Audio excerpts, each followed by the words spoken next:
Now, the crisis we've seen was caused by financiers taking ever risky gambles with the complicity of the government. Now, to see how one can substantiate this, now this is reflected in the changing share of U.S. domestic corporate profits that have gone to the financial sector. And here are some figures. From 1973 to 1985, this is, what is the share of the financial sector in total U.S. domestic corporate profits? 73 to 1985, it was 16%. In the 1990s, it oscillated between 20 and 30%. This is, because the second half was when you moved to universal banks. In this last decade, it reached 41%.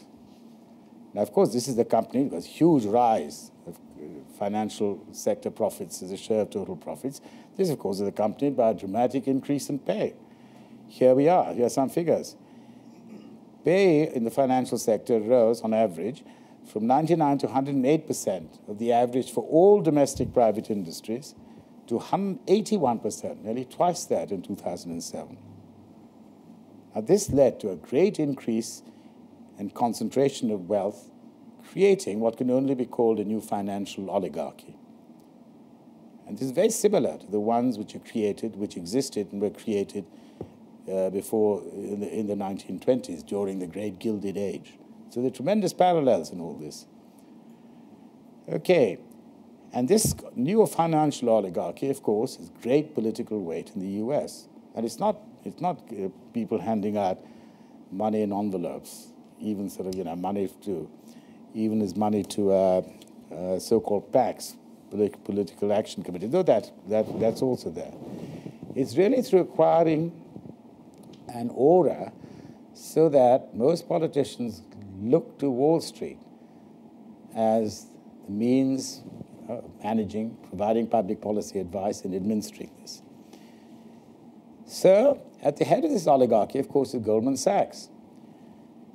If you look at the list of Goldman Sachs alumni who in the last, at least certainly the last two administrations, this is particularly since Clinton abolished Glass-Steagall, there have been two secretaries of the Treasury and numerous members, including the chap now who's administering TARP, who came in with Bush, but he's been kept on by Obama. And a whole host of it. You go down the list and you find most of the alumni of Goldman Sachs. Okay, and they continue to hold influential posts in devising and implementing U.S. economic policy. Then consider some of the bailouts. This is just under the last Goldman Sachs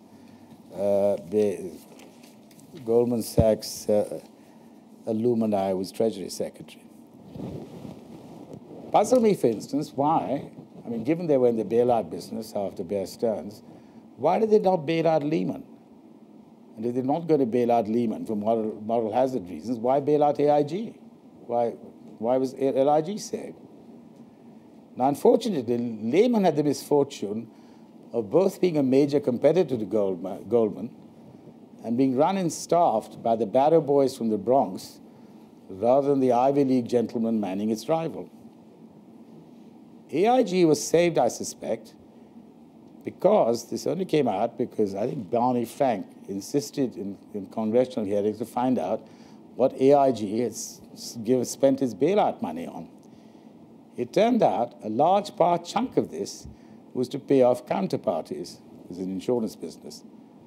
Who was a prominent counterparty? Goldman Sachs.